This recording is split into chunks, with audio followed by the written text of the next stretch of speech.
Over 200 young prisoners executed in DR Congo. This isn't a dystopian novel.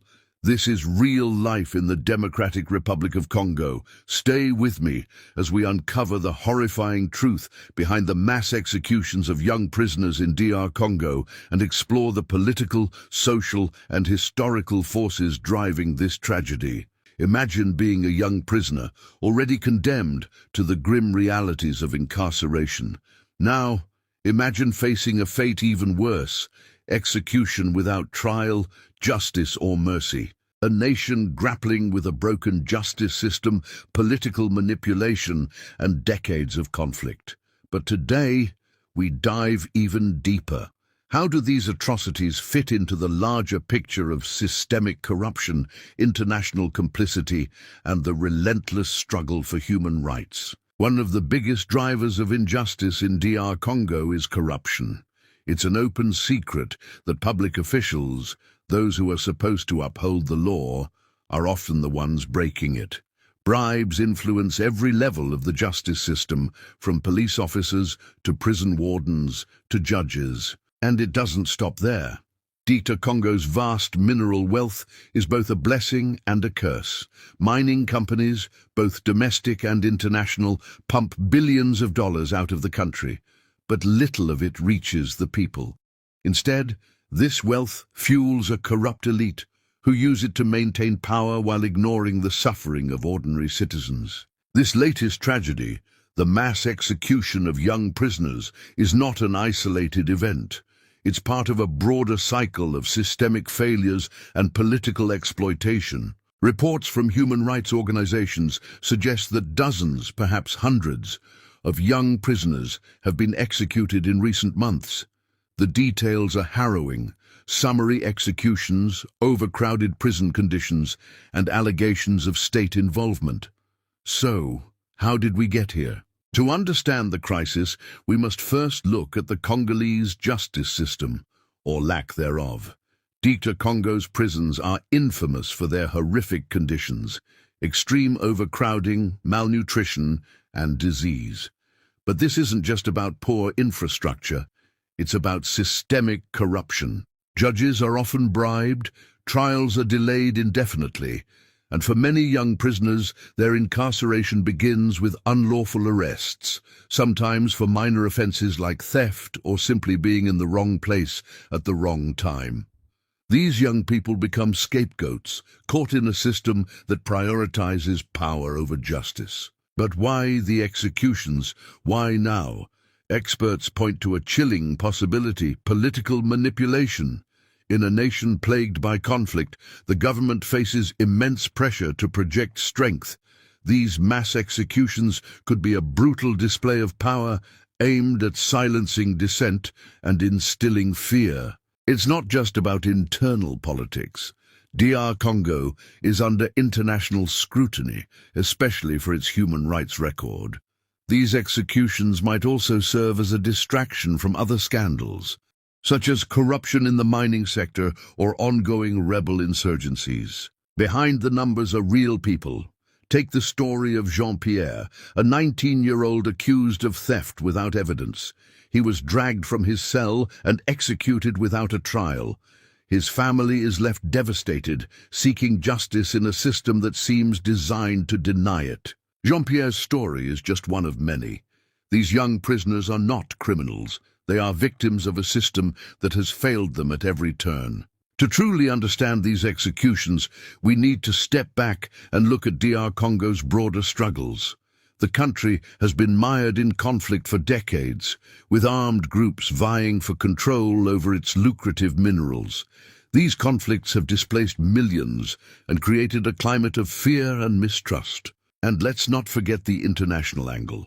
Global corporations benefit from DR Congo's resources, while the international community largely turns a blind eye to the human cost. Are these executions just another chapter in a long history of exploitation? But DR Congo's problems aren't just internal. Let's talk about the elephant in the room: international complicity. For years, Western nations and multinational corporations have benefited from Congo's chaos. The demand for cobalt, coltan, and other minerals critical for tech products like smartphones and electric vehicles, has created a market that thrives on instability. Think about it. If stability brought accountability, these companies might have to pay fair wages, follow environmental standards, or stop funding armed groups. But instability, it's profitable. The question is, are these mass executions just another byproduct of a system designed to exploit Congo? Now let's talk about armed groups. While the government is often the main actor in these executions, armed militias also play a significant role. These groups control large swathes of the countryside, exploiting the lawlessness to commit atrocities and recruit young people, sometimes the same young prisoners who escape the justice system. This creates a vicious cycle. Young people, desperate for survival, join militias, only to become targets for both the government and rival groups. And the lines between criminal and victim blur further. Despite the scale of these atrocities, global media coverage remains minimal. Why? Because stories like these don't generate clicks. In a world dominated by short attention spans and sensational headlines, the systematic suffering of people in DR Congo is overshadowed by more marketable crises. This silence enables the perpetrators. Without international outrage, there's no pressure on governments or corporations to change, and without pressure, the cycle continues. Now let's talk about the man at the center of it all, Constant Mutamba. He's no stranger to the intricacies of the DRC's legal and political landscape. Known for his pragmatic approach, Mutamba has a reputation for balancing firmness with diplomacy. But make no mistake, he has his work cut out for him. From addressing public skepticism to managing international scrutiny, Mutamba's leadership will be pivotal in navigating the DRC through these choppy waters. When Constant Mutamba has been appointed the new Minister of Justice for the Democratic Republic of the Congo, DRC, following approval by President Felix Tshisekedi. This appointment comes at a critical time for the nation's justice system, as the government intensifies its efforts to address rising instability and insecurity. In a strong demonstration of its commitment to combating crime, the DRC has issued severe sentences to over 200 individuals associated with the notorious Kuluna group. These individuals were convicted of grave offenses, including serious human rights violations and acts that endangered public safety in the Kinshasa region. Officials have described the sentences as a reflection of the serious nature of the crimes and part of a broader effort to restore order in a country facing widespread unrest.